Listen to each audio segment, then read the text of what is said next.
Hi, welcome to the You Can Quit Smoking podcast, where we go over stories of success with overcoming smoking addiction. Many people have moved through this radical transformation and use smoking as an opportunity for inner growth with deeper self-awareness and a greater capacity for compassion. So many have done it, and you can quit smoking too. I'm your host, Jesse Hartnett, founder of Honor Your Heart. Hey everyone, I'm here with DR Rawson. DR, can you introduce yourself? Sure. I'm DR Rawson. I'm a serial entrepreneur. I currently have a company called TinyTales Land. We're dedicated towards teaching children in the second, third, and fourth grades character, things like respect and responsibility and kindness and love and gratitude and all those kinds of things that used to be taught in school when I was in school, but obviously it's been a long time since I've been in school. So I do that and got a lot of experience that people want in a variety of fields. And I'm an advisor to a couple of companies. Anyway, I'm just at my age having a ball. Oh, that's great to hear. Yeah, so that's quite a lot of projects you got going on, but I want to start with your story with smoking. Can you tell us what smoking was like for you? Well, I want to tell you my first experience. My first experience was I was a junior in high school. I had a little convertible car that my father had bought me, and I liked pipes. I thought pipes were so cool. This was back in a time when lots of people smoked pipes. So I bought myself some pipe tobacco, and I put it in there, and I was driving down the highway of life, and I certainly didn't want my parents to know, and my father is coming this way, and I'm going that way on the road, and he just looks over at me. No change of expression, just looks at me like he would ordinarily look at me, as if I love you, son, and kept on going. A couple of days went by, 3 days went by. The fourth day is Saturday morning. We're sitting out on the back porch underneath a big old avocado tree. My dad turns to me, and he was like my grandfather, not a man of a lot of words, but when he spoke, you needed to listen. So Dad said to me, "Well, how much do you love playing football?" And I said, "Well, I love it. I want to be a pro." And he says, "Really? You dedicated to your team?" "Oh, absolutely. Team's so important." He said, "Well, how do you think your other team members would feel if they knew you were smoking? Doesn't that kind of cut back on your ability to run and your ability to breathe and ability to give it all, give 110%? I listened to his words and I realized he was so right.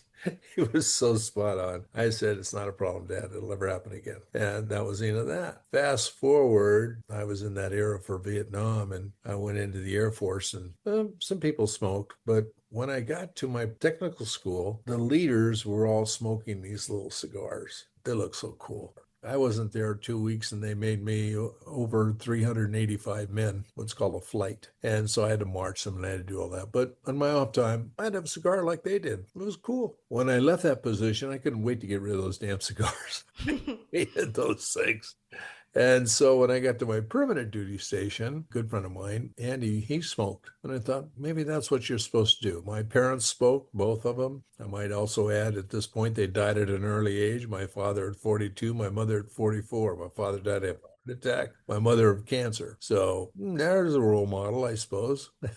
Anyway, my friend Andy, he gave me my first cigarette, and I said, "This tastes kind of interesting." He says, "Yeah, you'll like it after a while." So I smoked for probably 2 years, and I was going home after I got back from the war to California, where I was from. And on the drive down, my wife said, "You going to continue that smoking?" I said, "I don't think I will." I said, I'll wean myself off of them. So I took 2 or 3 weeks and kind of slowed down a little bit here, a little bit there, that kind of thing. Got off of them. And I was off of them.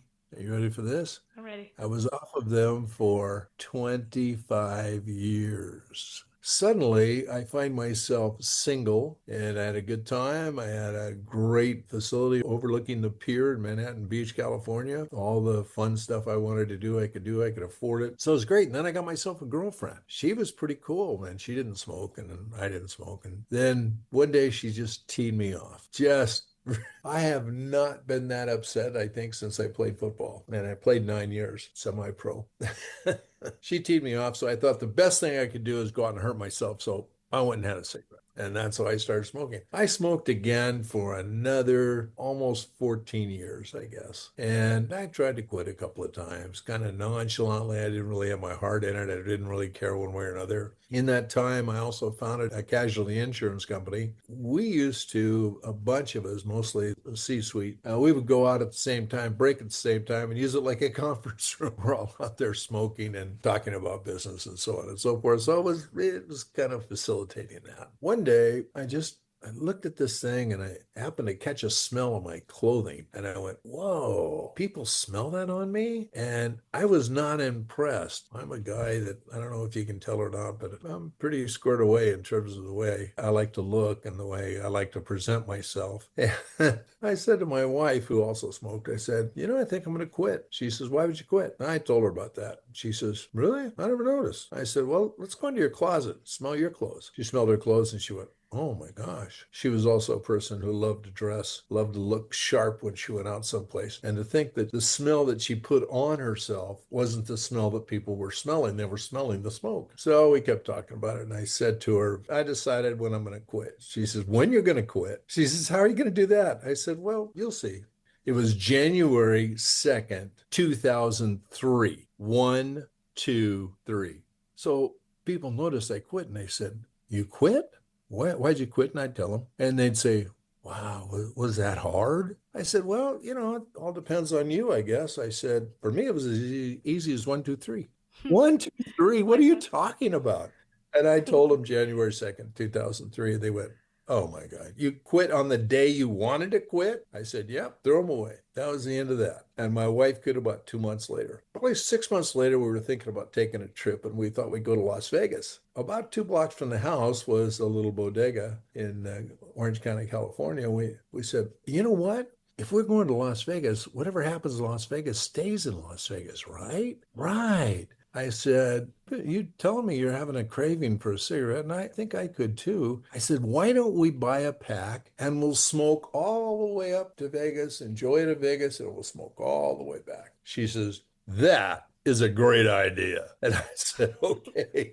So first thing we did, we're not in the car like 5 minutes. We're in this bodega parking lot. I go and buy our usual cigarettes. Came back out. We could not wait to get the wrapper off that, get a cigarette in our mouth and light them up. And I just pulled out onto the roadway and I inhaled this first breath and I went, oh my gosh, are you kidding me? What the hell was I thinking? This is awful. And my wife's looking at me. She goes, I never thought I wouldn't enjoy a cigarette. This is terrible. We both threw them out the window. Wow. And that pack was still intact. When we came back to California, she took it to the office and gave it to the first person she knew that smoked that brand.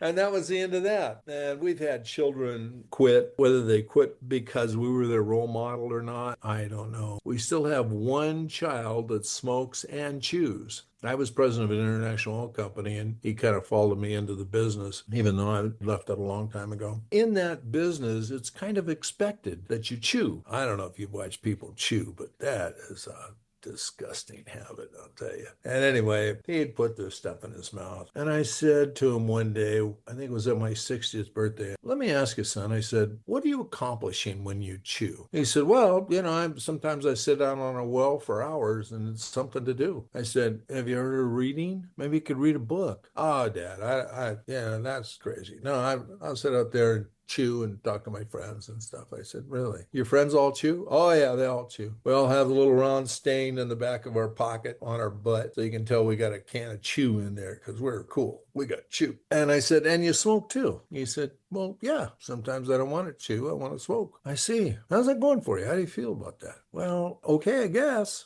And I said, you guess. You're not really smoking because it's something you really demand doing. You're kind of smoking because of peer pressure, because it's something to do when you're bored. I said, that's really why you're smoking, right? Maybe. I said, well, consider this as a maybe. Maybe your kids will see you. They're pretty little right now. At the time, I think they were 3 and 7. You keep it up, they're going to be watching their dad do this, and that's the role model. When they think of their childhood, they're going to think of their dad smokes, so therefore, if I smoke, it's okay. I said, is that really what you want? Oh, I'm going to quit. My wife has quit already, and I'm going to quit. I don't want my kids to see this. And I said, really? You quit for your kids, but for your peers, you just have to succumb to that pressure. Is that what you're telling me? Well, maybe. I said, well, I think you need to get enough gumption where you say it either is or isn't. So we talked for a couple of years like this, back and forth periodically. I didn't want to harp. Finally, he said, you're right, Dad. And he quit. And he quit for 3 years, got a divorce, and started smoking again. Don't understand that, but that's what he did. I have another daughter who smokes. That's her life. She would rather spend 10, 12, 14 bucks a pack every day than give it up. I said, you could drive a better car. She said, I don't care. I said, but what are you setting for your kids? Well, they won't smoke anyway. Well, it turned out they didn't. And they're both fully raised now, and they've never even smoked. But I said, what about you? I said, your own mother died, and she smoked 3 packs a day, and she died at 71. I said, 71's pretty young. I mean, you probably don't think so, but I'm 75 at the time. I think 71's young. And now I'm 78. I still think 71's pretty young.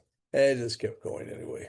And she has no intention of quitting. Absolutely none. But why do people smoke? I've asked myself this so many times. Why do people smoke? I think we smoke for a variety of reasons. Peer pressure, something to do with our hands. I know when I was in Vietnam, one of the things I like to do was snap that Zippo lighter, and the lid would pop off, and then I'd quickly strike the wheel, and then I'd light the cigarette. It was like a little process. It's like Pavlov's dog. We get a process going, and so we just do it. And I think that's the hardest thing people have to overcome. Over the years, I've learned that there's a number of issues that people need to overcome. Smoking's not the only thing. A lot of people get stuck in bad jobs, they get stuck in bad marriages, they get stuck in all kinds of things. Smoking is one of those things. I found that most people never give themselves permission to make a change. They think because they're already doing it, that's the deal. They're going to always do that because that's who they are. But that doesn't have to be who you are. But nobody can force you to change. You have to change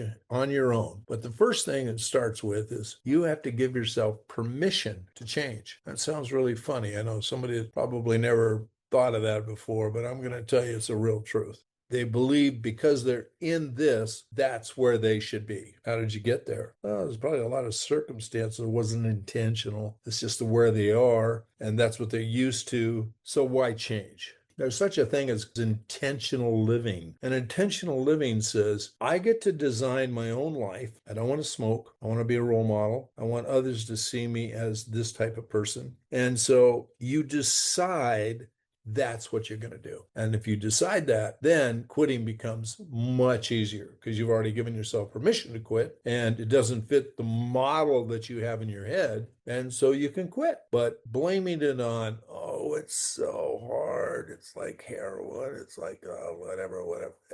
That's just a myth. That's absolutely a myth. It's the thing people tell themselves so that they can convince themselves that it's hard. But if they started telling themselves, oh, this is easy as not wanting to eat Cheerios for dinner as opposed to steak. It's a decision. That's all it is. So once people understand that it's a decision, they can move forward. To reclaim that power, to, like you said, create the life they want for themselves. I think that we use the excuses because it takes us out of our power. It's just like, oh, we're helpless. And that way we can blame somebody else, blame something else instead of coming into it, because there's two sides to it. It's like this weight, this burden, this responsibility, but it's also really exciting. And it gives you a freedom where you can make the life you want for yourself. And it's kind of scary. I think most of us aren't used to that power. We're used to doing what we're told. We're used to following the program. We feel safe when we get caught in these patterns, like you said. It's hard for us to even imagine anymore. It's just, this is what I do. This is what I've always done. But that's really stale and can make you kind of miss out on your own life, because we're meant to change. But at the same time, change can be really scary. I feel like part of us resists it, but we need it to survive. Change is scary. There's no doubt about it. Just anytime you don't know what's going to happen next, this little flutter goes on in your stomach and you start questioning, why am I here? Why should I be doing this? The word in your head is, it's safer over here. Sometimes people just succumb to that, as opposed to remembering why they made the decision in the first place. In my businesses that I've had, and I've had 30 of them, one of the things I always ask people is why? I mean, why are you in this business that I happen to be at the time? You could be working an airline, you could be on a ticket counter, you could be turning a wrench in a car, you could be a greeter at Walmart. Heck, I don't know. Why do you want to do what you're doing? Now, this is going to surprise you. If people can't tell me why they want to do it, I usually let them go because they don't have strong enough motivation to make a difference. I need people who are going to make a difference, help the company make a difference, help us achieve our objective. If you're there because it's a paycheck, yeah, you're not really my kind of person. I had a company that was a not-for-profit. We were in 55 countries. And I remember asking a guy in Pakistan, he says, well, I want to be on your team. I can do this and I can do that. I said, why? What do you mean, why? I want to be on your team. I said, no, why do you want to be on the team? Is that going to give you prestige? Is it going to give you fulfillment because you help others? Is it going to give you connections? Is it going to give you a better relationship with your family? I don't know. Why do you want to do this? I want to be on the team. You know, it's a great company. I want to be on the team. I said, I'm sorry, my friend. That's just not enough reason. I said, we'll be looking for representation someplace else. He could not believe that I said that. And most people can't. But if you don't have a strong enough why am I here? Why do I want to do this? Why do I think I can accomplish this? If you don't have a strong why, you will fail. Now, that's an absolute truth. And anybody will tell you that. You need to have a strong why. Why are you in this relationship? My wife and I have been married 31 years. We have 6 children. We have 18 grandchildren and 8 great-grandchildren. My first marriage was 26 years. That's where all the children came from. But my current wife, I asked her, I said, I know you like me, and I know you think you love me, but why do you want to be with me? Why not somebody else? I mean, she's a beautiful redhead, a great gal. Everybody loves her, including the children, the grandchildren, and great-grandchildren. They all love her. People that I associate with in clubs that I'm in, and I'm a Mason, and my company, everybody loves to talk to Margaret because she's a great listener. So I asked her, I said, why do you want to be with me? She said, you're probably one of the most fascinating men I've ever met. You've done so much crap. I couldn't believe people could do that much by this age. I was 58 when I met her, and I was 58 when I married her. She was 38. And I said, well, that's an interesting reason. I said, but it doesn't sound like it's a strong love. She said, well, I think love grows. I said, I'll buy that. I think love does grow. You start out with a spark and you keep building on that. And the important part is that you build on it. How do you feel about that? We spent 2 weeks asking each other questions. And she had a firm why. When one of my children said, why are you marrying my dad? And she said, I'll tell you why I'm marrying your dad. And she listed it all out there. And I think my kid went, that's my dad?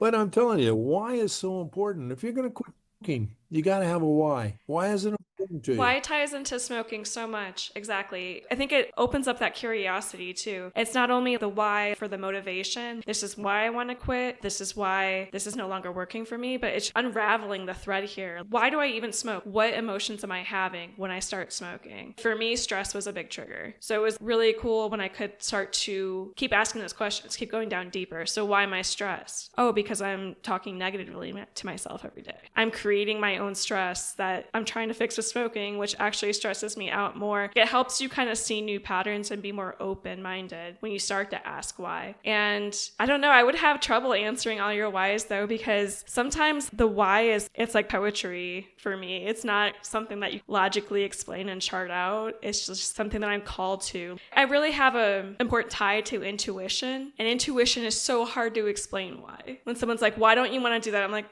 don't feel right.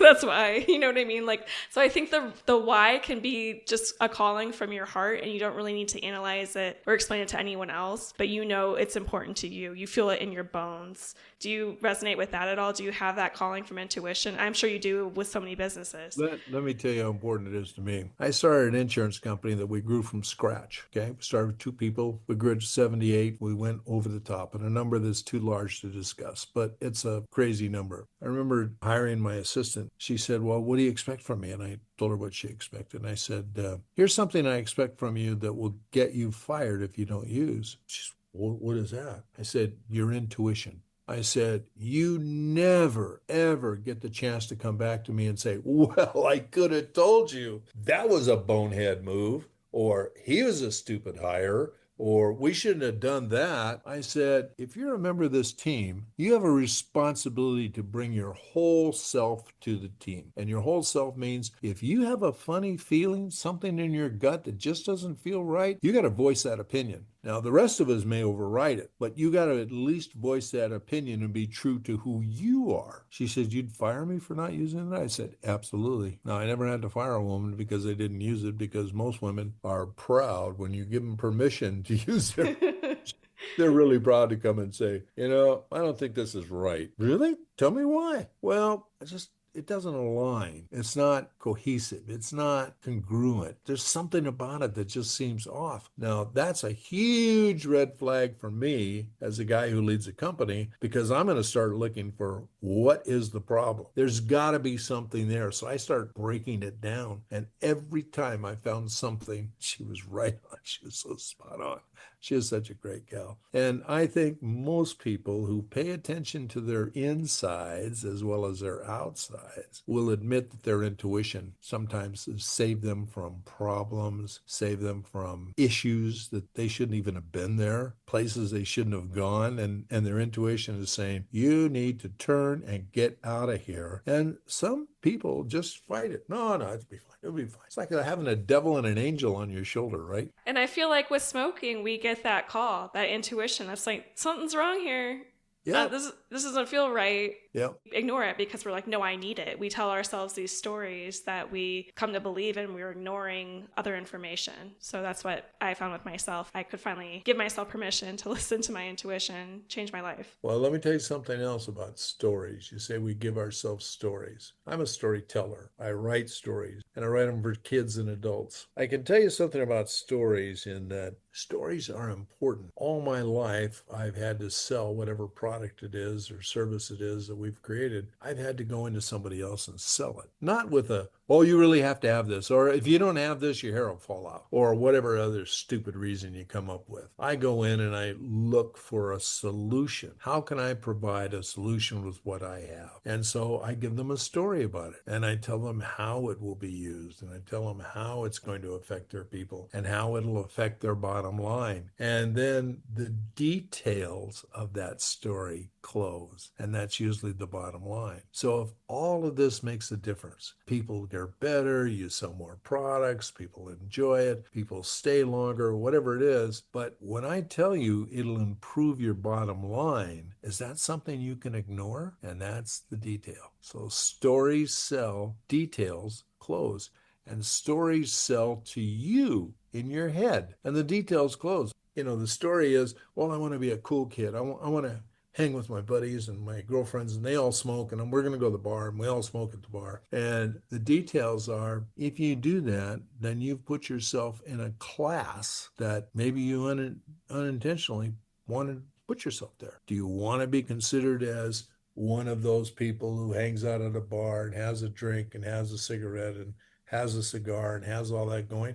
Or do you want to be considered as somebody who might go to a bar, have a drink, and be coherent enough to tell stories and do all that without having to smoke and let that hold other people's attention? An interesting thought, isn't it? Yeah. Smoking is something that we're not going to solve it in this program, I can tell you that, and we're not ever going to solve it. One of the things that I did with my not-for-profit is we wanted to take care of the homeless, not eliminate homeless, because nobody's ever going to do that. But if you can make life better for them, more humane, because some of the people cannot help the fact that they're homeless. Mm-hmm. I was homeless as a kid. I know this. When we talk about smoking, it's really the same thing. It's exactly the same thing, but we're not going to solve it, but it can be solved. We're not going to do it. It has to be done by the individual. Nobody can force you. Nobody can make you feel so bad about yourself that you decide, oh, I think I'll quit. Because if they do, that's temporary. Because if that person leaves your life, oh, that pressure is not around. I can go back to smoking. Mm-hmm.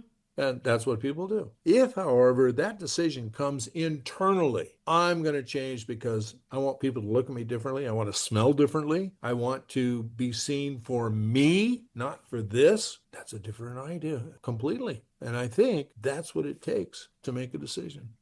So I want to talk more about what you went through. So you were able to make that decision and shift your identity. I want to know kind of more about the nitty-gritty of it. So when you were smoking, like I said, I would smoke when I had stress. I want to know if you had any kind of emotional connection like that. Did you smoke at a familiar time? And then how were you able to change that pattern? I smoked at a familiar time. My wife and I'd be together. We'd be sitting in the evening and watching television or just talking, and we'd smoke together. Mm-hmm. Nobody outside, no outside influence whatsoever. At work, when you say stress, my wife likes to tell me, you've been stressed since the time you were 21, which is when I had my first business.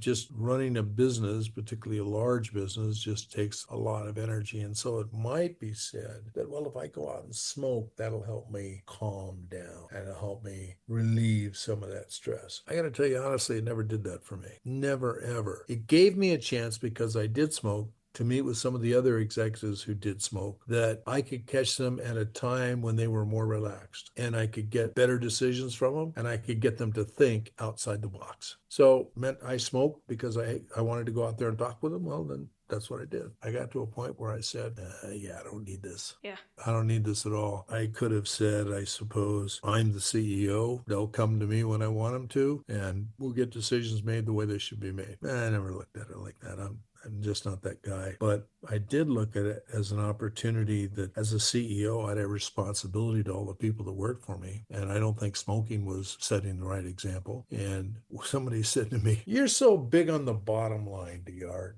Tell me how you think smoking affects the bottom line.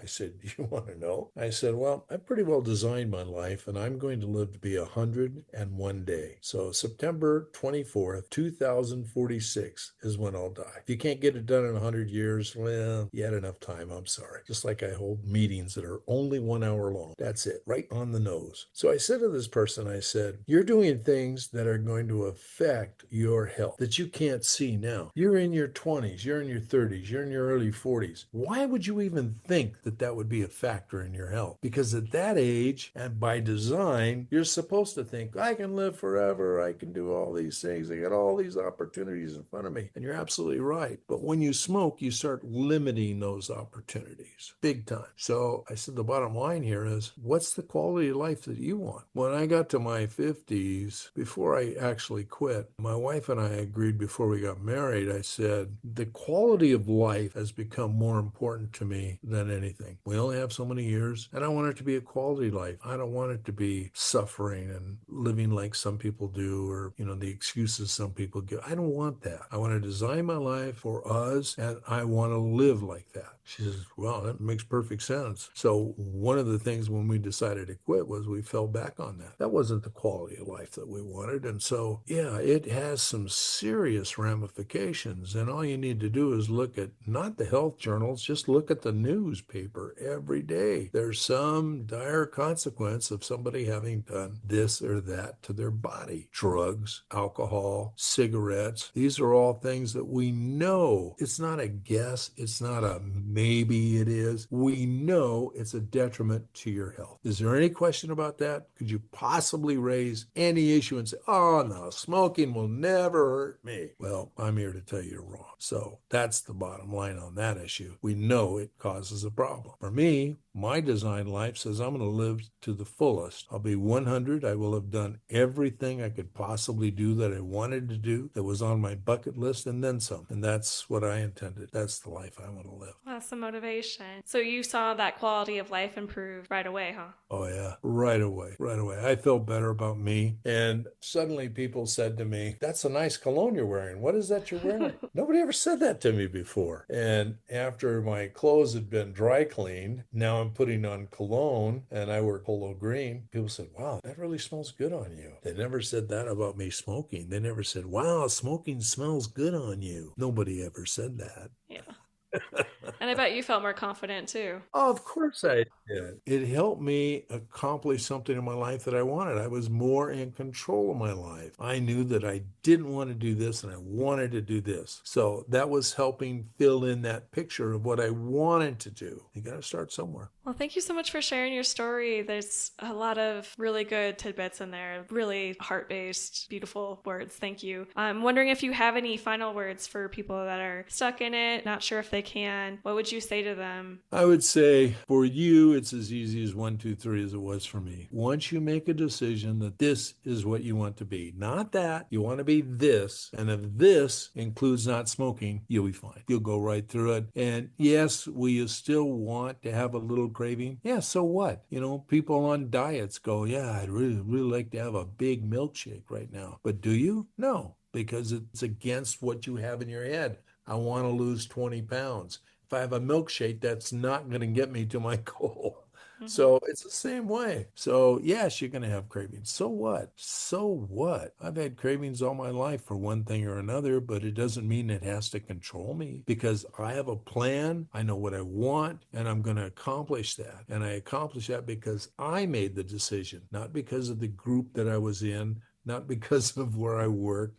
None of that came into play. It's because it's what I wanted. So I think if we get the listeners to realize that when you make the decision, a real decision that says, this is my why and this is what I want to accomplish, you can quit. Yep. No going back. Decision is everything. Yep. How can our listeners get in touch with you? And do you want to talk more about your work? Well, I'm the CEO of a company called TinyTales Land. We focus on children 4 to about 10 or 11 years old. We write stories that are 100 words in length. Do you have children? I do. She's 2. She's 2. So you're reading stories already, aren't Yes. you? Okay, so you read this story and you read it and you read part 1 tonight and part 2 the next night, and she really doesn't get it, and it's probably written over her head anyway. But you want to read a story, so you read a story. Our stories are 100 words. So we have a story, we have a resolution, and we have an end. And the end might be something like this. So Bobby found a dollar bill on the playground. And then when he went back into the classroom, the teacher was talking to Juan, and Juan was looking frantically through his coat for his dollar bill. And so he said to Juan, where do you think you lost it? He said, I think I lost it on the playground. He said, I found it. And he gives it back. And he realized giving it back was better than realizing he was going to keep it. Now, that's a perfect lesson on honesty, right? Yes. And respect is all about listening. So we talk about these things. Our site is tinytalesland.com. There's games for children to play. There's puzzles for children to play. There's experiences. You can climb Mount Everest. You can go on a roller coaster ride. You can go make up your own story. You can read stories. Your parents can read stories to you. You can read it on your phone. It's really well equipped for a mobile app, so you can take your phone in and say goodnight to the child and do that. But here's the important part. It's only 45 seconds to read one of these stories. So before you're spending like 10 or 15 minutes and you read this partial story and then you say, okay, it's time for bed. Good night. What did that accomplish? Absolutely nothing. But our way is that you read the story and the story's about kindness. And so you say, Susie, let me ask you a question. Have you ever seen kindness before? Oh, Mommy, I saw somebody do this and that's kindness, isn't it? Yeah, it is. Have you ever been kind to someone? Oh, you know what I did the other day? We were on the playground and a bunch of people came up and I let them go first at the fountain. Well, that was being kind. That's great. Now, what did you do? You created a moment and you created a memory. That's great to have a conversation with kids and really teach those things that are really important, not the stuff to memorize. I'm really wholeheartedly behind that. We do the same thing for adults at yourcharactercounts.net. We talk about character, integrity, and credibility. It's a 3-legged stool. Without any one of those things, you're in trouble. When you see people out there, you recognize, where's that guy's integrity? Where's their credibility? They lie, they cheat, they don't do what they say they're going to do. Yeah, all those things start going by the by. So as an adult, you need to practice your character, your integrity, and your credibility. Yes. And so we have tools out there for people to do that. And it's yourcharactercounts.net. Those all tie really well with quitting smoking. I think each one of those is strengthened. Thank you so much for being here and sharing all your wisdom and experience. And I really appreciate your story. Thank you. You're welcome. Thanks for having me. Take care, everyone. See you next week. I hope today's story inspired you as much as it did me. When we hear stories like this, it's a powerful reminder that change is possible. If you're ready to start taking those steps for yourself, I'd love to help. I put together a free mini course called How to Survive a Craving to help you access tools to get through temporary cravings and hold fast to your true desire to quit smoking. This course is the stuff I wish I knew when I was practicing quitting, and I've put what worked for me in one place for you. You can grab the mini course right now by visiting honoryourheart.net/craving. Until next time, remember to treat yourself with kindness and to cherish the gifts of your heart. I'll talk with you soon. Thank you.